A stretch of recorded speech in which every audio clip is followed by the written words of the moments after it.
All right, so get this picture. A family in Texas, sweltering summer day. They're just trying to chill on the porch. That's relaxing. Right. And then someone's just driving all the way to Abilene for dinner. Abilene. Okay. Yeah, nobody actually wants to go, but everyone piles into the car anyway, endures a miserable ride, eats a mediocre meal, and then it turns out... We all felt the same way. Exactly. Yeah. And that scenario is famously dubbed the Abilene Paradox. Yes, it is. It captures that frustratingly common experience where groups make decisions that nobody in the group truly wants. Yeah, it sounds like the setup for a bad joke. It really does. But unfortunately, it's something that happens all the time. And that's precisely what we're unpacking today in this deep dive. Why this happens. Yeah, why this happens. How to spot it. How to spot the warning signs. And what you can do to avoid it. Exactly. Avoid ending up in Abilene, metaphorically speaking, of course. Of course. So this concept is something that's particularly relevant to our ongoing exploration of Allan Smithee. Yes, very much so. The due diligence detective we've been exploring. The man, the myth, the legend. For those just tuning in, could you remind us who Smithee is? Yeah, so Allan Smithee was this due diligence detective known for his really sharp insights into the motivations behind business decisions. And the Abilene Paradox was something that really played a significant role in his thinking. It really did. We'll get to his specific take on it a little bit later, but first let's sort of lay the groundwork. Okay. For this discussion, we're going to be drawing heavily from the article Revisiting the Abilene Paradox. Okay, great. Which breaks down the mechanics of this phenomenon. So the article outlines 6 key characteristics that signal that a group might be headed for Abilene. Where do we even begin? Well, it all starts with this disconnect between individual thoughts and what's actually being communicated within the group. The first characteristic the article highlights is that each person might agree internally about the current situation, but here's the key. They only acknowledge this agreement to themselves. So in our Texas family anecdote, everyone is happy on the porch, but nobody says that out loud. Exactly. And then the second characteristic kind of builds on that silence. Members also privately agree on what the best course of action would be. So they know that staying put is ideal. Yes. But again, they're keeping it to themselves. They're keeping it to themselves. So it's like everyone's thinking, I'm content here, let's just stay put. Yeah. But nobody dares to utter those words. Exactly. And that brings us to the third and perhaps most crucial characteristic, the failure to actually communicate those desires and beliefs. Okay. This is where those unspoken assumptions about consensus come into play. Right. One person assuming that everyone wants to go to Abilene makes the suggestion, and then like dominoes, everyone else falls in line, even though they have private reservations. So it's this fear of rocking the boat, of being the only one who speaks up, that drives the group toward a decision that nobody actually supports. Precisely. And it's only when they're actually experiencing the consequences of that decision, like the long car ride, the disappointing meal, that they realize their collective error. Ouch. It's a classic case of what the article calls mismanaged agreement. Yeah, so they arrive at a destination they never intended to go to. Exactly. That's painful. It is. And as you can imagine, things don't usually end well. Right. I was going to say, so they're sitting there in Abilene miserable, wondering how they ended up there. Yes. What happens next? Well, the article highlights the next stage as the fourth characteristic. It's the fallout. Okay. Frustration, anger, finger-pointing, the group dynamic starts to fracture. So not only was the decision a bust, right, but now the group's harmony is shattered. Exactly. Talk about a double whammy. It is, and it's like everyone's thinking, why did we do this? But they often don't address the real root cause, which is this unspoken disconnect. Right. Okay, so that brings us to the fifth characteristic then. Yes. Which seems like this is the real danger here. Yeah. It's the potential for this pattern to repeat itself. Exactly. And if they don't recognize why they ended up in Abilene, they're likely to find themselves back there again, stuck in this cycle of bad decisions driven by unspoken anxieties and assumptions. It's like a bad relationship. Yeah. You keep making the same mistakes. You do. Because you haven't addressed those underlying issues. That's a great analogy. Okay, so the Article's sixth characteristic is a bit more complex. Yes, it is. It's more of a consequence than a contributing factor. Right.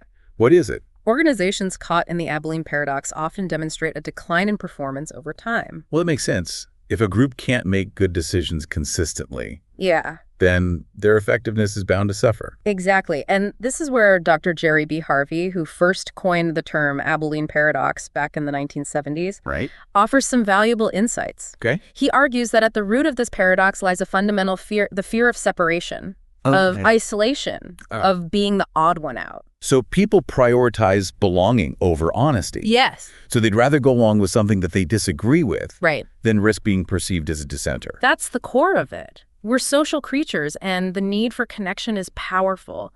It can make us act against our own best interests in a misguided attempt to maintain that group harmony. It's almost like a survival instinct. It is. Go along with a tribe or risk being left behind. Exactly. And this fear, according to Dr. Harvey, is what fuels the Abilene Paradox. It's this fear-driven silence that ultimately leads to those decisions nobody truly supports. It's fascinating how this seemingly simple story about a trip to Abilene can reveal so much about human behavior. It is. Especially in group settings. It is. But hold on, we promised to share Allan Smithee's take on this, right? Yes, we did. And he had a particularly insightful perspective, especially when it comes to understanding how this paradox plays out in organizations. All right, I'm all ears. Give us the Smithee wisdom. Okay, so here is his take, and I quote. The author of the concept made an article, book, video, and career from his discovery that the reasons he reluctantly traveled for a bad cafeteria meal on a hot day were the same as why companies made devastatingly bad decisions. Harvey seems to ignore, however, that bad ideas don't come from nowhere, that a leader with charisma and boudoir power often keeps them in play. Wow. So Smithee's suggesting that it's not just about individuals being afraid to speak up. Right. Sometimes there's a powerful figure driving the bus towards Abilene, so to speak. Yeah. And everyone else is just along for the ride. That's a great way to put it. Smithee recognized that a charismatic or powerful leader can create an environment where dissent is discouraged, where going along with the leader's ideas is seen as the safest option, even if those ideas are fundamentally flawed. It's like the classic tale of the emperor's new clothes. Yes. Everyone sees that he's naked, but nobody dares to say it out loud. Precisely. And Smithee didn't stop there. He also observed that the Abilene Paradox is less likely to occur among people with strong or disparate personalities. Because they're more likely to challenge each other. Yes. To push back against ideas that don't sit right. Exactly. He actually suggested that organizations consider this in forming groups and project teams in order to obtain a good balance of personalities. So a little bit of healthy disagreement. Yes. Even conflict. Yes. Can actually be a good thing. It can. It can help prevent the group from blindly following a bad idea all the way to Abilene. Absolutely. Diversity of thought perspective, even personality, can act as a safeguard against this paradox. It encourages that critical thinking, that robust debate, and ultimately better decision-making. This is so insightful. It's really making me rethink how I approach group dynamics and the importance of fostering a culture where open communication and constructive disagreement are valued. It's important. But we've only just scratched the surface here. We have. There's so much more to explore. There is. We'll delve deeper into the psychological factors that contribute to the Abilene Paradox and examine some real-world examples of this phenomenon in action right after this. Welcome back. Before we explore some real-world examples, the article Revisiting the Abilene Paradox also sheds light on some psychological factors that can kind of trap us in these scenarios. So beyond the fear of separation, what else is going on in people's minds when they find themselves heading toward that metaphorical Abilene? The article highlights the role of what it calls negative fantasies. Negative fantasies, huh? Yeah. That sounds intense. It's not as dramatic as it might sound. It boils down to individuals harboring these private anxieties about the potential consequences of speaking up. Okay. They imagine the worst-case scenarios being ridiculed, ostracized, rejected by the group. So they're essentially playing out these mental horror movies about what might happen if they dare to challenge the perceived consensus. Precisely. And these negative fantasies can become so powerful that they overshadow the very real benefits of actually voicing their concerns, of bringing those unspoken doubts to the surface. It's like they're trapped in their own mental prison. Yes. Paralyzed by these imagined consequences. That's a great way to put it. And this fear of speaking up is often compounded by another psychological factor. Yeah. That the article explores action anxiety. We touched on this earlier. Yeah. Could you remind us what action anxiety is all about? It's the feeling that any decision, even a bad one, is better than no decision at all.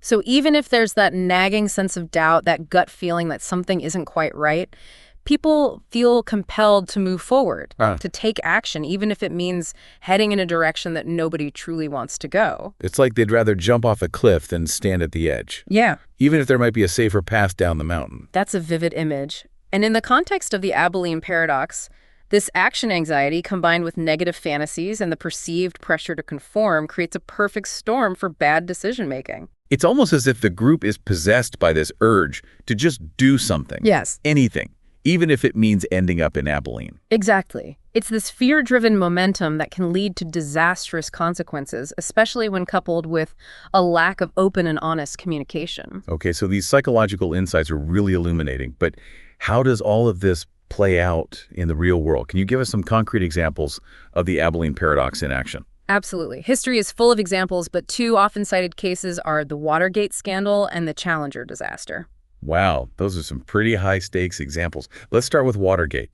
How did the Abilene Paradox contribute to that political earthquake? As you know, Watergate involved a cover-up of a break-in at the Democratic National Committee headquarters. It eventually led to President Nixon's resignation, shaking the foundations of American politics. Right. What's fascinating is that many of those involved later admitted to having serious doubts about the cover-up, but were too afraid to speak up. So they went along with the plan, even though they knew it was wrong, because they were more afraid of the consequences of challenging the group, of being seen as disloyal. Exactly. It's a chilling example of how the Abilene Paradox can operate even at the highest levels of power. The fear of separation, the negative fantasies about the consequences of dissent, the pressure to conform, all of these factors likely played a role in perpetuating a decision that ultimately proved disastrous. It's a stark reminder that this paradox isn't just some theoretical concept confined to boardrooms or family gatherings. It can have real-world implications that reach far beyond the initial decision itself. Absolutely. And the Challenger disaster sadly offers another potent example. In the lead-up to the launch, there were concerns about the safety of the solid rocket boosters, particularly in cold weather conditions. I remember learning about that. Those O-rings, right? Yes, the O-rings. They were designed to seal the joints of the solid rocket boosters, but engineers had warned that they could fail in cold temperatures. And tragically, that's exactly what happened. The Challenger exploded shortly after liftoff, killing all 7 crew members.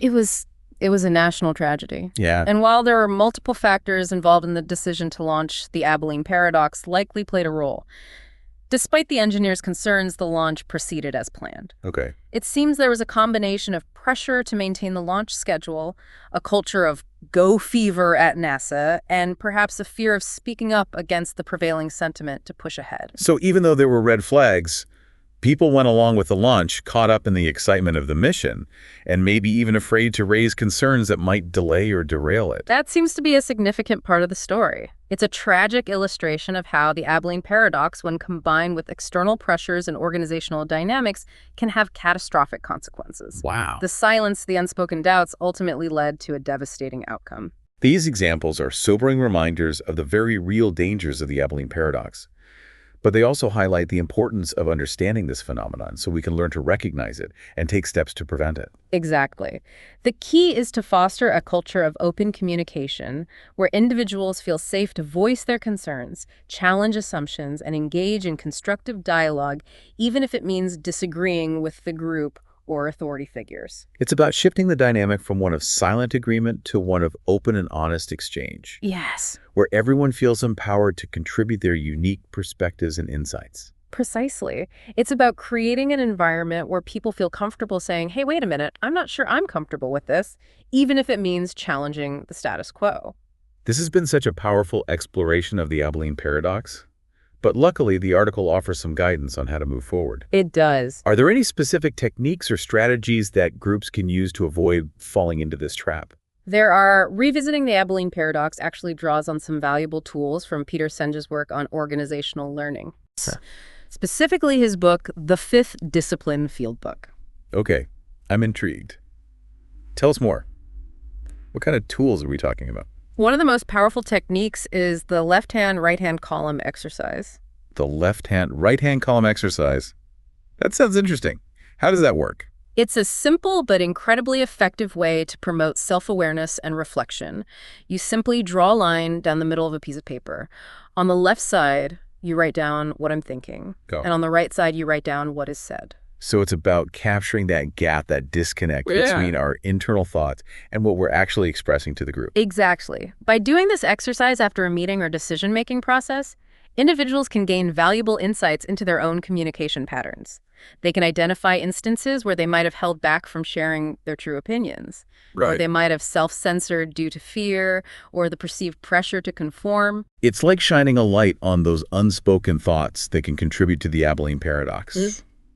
And once you see those patterns, you can start to shift them, right? Precisely. It's about becoming more conscious of our own internal dialogue. Right. And how it might be influencing our behavior in group settings.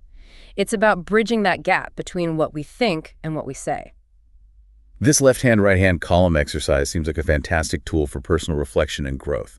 Are there any other techniques that the article highlights? Another important practice is balancing advocacy with inquiry. Okay, break that down for me.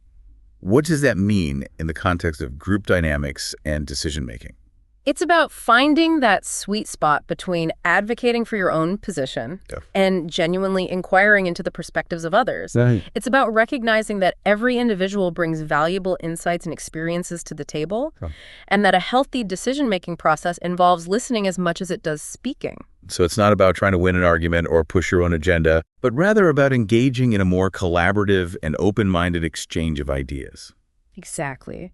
It's about recognizing that the goal isn't to defeat others, but to arrive at a decision that truly serves the best interests of the group, even if it requires some compromise and a willingness to see things from multiple perspectives. This concept of balancing advocacy with inquiry seems like a powerful antidote to the kind of fear-driven silence that fuels the Abilene Paradox. It is. It's about creating a space where different voices can be heard and considered, even if they challenge the prevailing opinion. What other tools does the article offer? One that might be particularly helpful is the ladder of inference. The ladder of inference. That sounds intriguing. Tell me more. It's a mental model that helps us understand how we make inferences and draw conclusions based on limited information.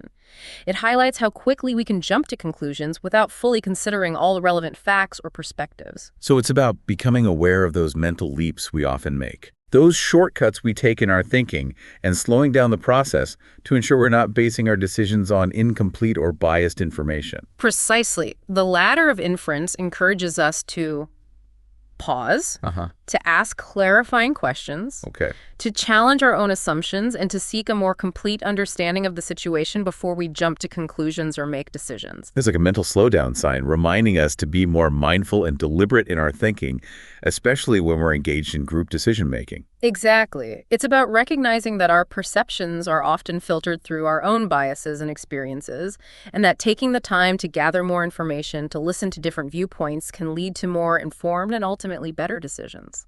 This ladder of inference seems like an incredibly valuable tool, especially in today's world, where we're constantly bombarded with information and often pressured to make quick decisions. It's a reminder to be more critical of our own thinking and to seek out diverse perspectives before we rush to judgment. Absolutely. It's about cultivating a more nuanced and thoughtful approach to decision-making, both individually and collectively. This has been such an enlightening exploration of the Abilene Paradox and the tools we can use to navigate its complexities.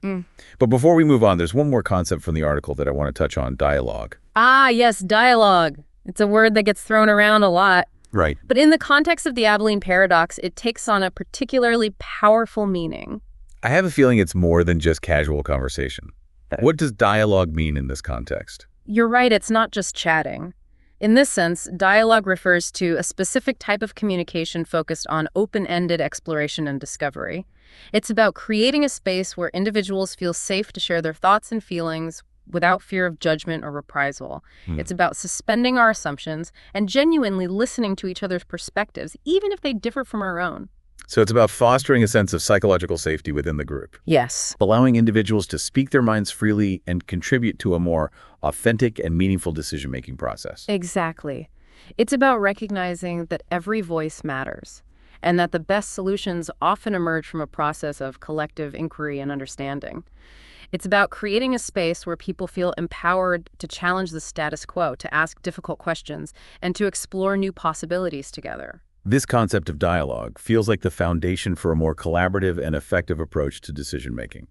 It's about moving beyond the fear of separation, the negative fantasies and the pressure to conform, and embracing a more open and honest way of interacting with each other. It is. And while it might feel challenging at times, especially in environments where open communication hasn't been the norm, the rewards can be immense. This has been such a fascinating discussion, but we're just getting warmed up. After a quick message, we'll dive into the concept of consensus and explore how to cultivate a culture of open communication that can help groups steer clear of those dreaded trips to Abilene. Stay with us. Okay, so we're back and ready to really explore how to actually put all of this into practice. Yes. How to cultivate a more open and collaborative decision-making process. Yes. How do we actually get there? Right. We've talked about the Abilene Paradox, those psychological traps, even Allan Smithee's unique take on things. Yeah. But how do we apply all of this knowledge? Well, I think it's about kind of shifting our focus from avoiding the negative to actively building the positive. Okay. Instead of just dodging Abilene, what if we aim for its opposite? Okay. And that's where the concept of true consensus comes in. Okay. I like where this is going. But consensus is one of those tricky words, right? Everyone can nod their heads in a meeting. Right. But are they truly on board? How do we know it's the real deal and not just this illusion of agreement? Yeah, that's a great point. And the article Revisiting the Abilene Paradox actually offers a helpful definition. Okay. True consensus, they say, exists when all key stakeholders actively participate in building the decision. They genuinely accept it and commit to supporting it, even if it wasn't their absolute top choice. So it's not about everyone getting their way, Right. but finding a solution that everyone can live with. Yes. Even if it means compromising. Exactly. It involves a shared understanding of the issues, open communication consideration of different perspectives, and ultimately commitment to the final decision. That sounds like a recipe for a much healthier, It is. more collaborative approach. It is. But how do we get there? Yeah. How do we create a culture where that kind of consensus can flourish? Well, I think it starts with awareness. Okay. We need to educate ourselves and our teams about the Abilene Paradox, recognizing those subtle signs, those early warning signs. People agreeing too quickly, not voicing concerns. That's key. So being able to spot those red flags is like step one. Exactly. Yeah. Early detection allows us to implement those preventative measures that we discussed. Right. Encouraging dialogue, making it safe to disagree, valuing those diverse perspectives. It's about moving from that culture of silent agreement to one of open and honest communication. Yes. Which brings us back to those tools from Peter Senge. Yes. The left-hand, right-hand column. Balancing advocacy with inquiry, the ladder of inference, and fostering that genuine dialogue. They all seem to work towards the same goal, right? Absolutely. They each address a different facet of the problem, but they all contribute to building that foundation of trust and open communication. Right. That's so essential for true consensus. It's like weaving a safety net It is. to catch ourselves before we stumble towards Abilene. Yes. But it requires conscious effort, both individually and collectively. It does. And it's not just about preventing bad decisions either. Right. A culture of true consensus can lead to better solutions, more innovative ideas, and a stronger sense of unity within the group. It's a win-win. But it all hinges on that willingness to speak up, even when it feels uncomfortable. Which is, as Allan Smithee pointed out, why having diverse personalities within a group can be such a powerful antidote to the Abilene Paradox. Precisely. Those strong, even clashing personalities are more likely to challenge each other. Right. To prevent the group from blindly following a bad idea. It creates a more dynamic and ultimately more effective decision-making process. This has been such an eye-opening exploration. Yes. It's given me so much to think about in terms of how I approach group dynamics and decisions. Me too. But before we sign off, I want to leave our listeners with something to ponder. I always love a good, thought-provoking question. What do I have for you today? I don't know. You tell me. Think back to a time when you were part of a group that made what you now consider a bad decision. Yeah. Maybe it was at work, a family plan, even choosing where to eat. Oh, yeah? Could the Abilene Paradox have been at play? Were there unspoken doubts or pressure to conform? I bet everyone listening has at least one of those experiences in mind right now. Exactly. And most importantly, how could you have applied what we discussed today to potentially change the outcome? Right. Could you have used one of those tools from Senge's work? Could you have spoken up knowing what you know now about the dangers of silence? That's a powerful question to consider. It really is. It encourages self-reflection and invites our listeners to apply these concepts to their own lives. It does. That's what we're all about here on The Deep Dive. Yes. We want to give you the knowledge and the tools to navigate life's complexities individually and as part of a group. So the next time you find yourself in a group setting, remember the Abilene Paradox. And don't be afraid to speak your mind. You might just save yourselves a trip to a metaphorical Abilene. It's been a pleasure diving deep with you. Until next time, keep exploring, keep questioning, and remember your voice matters.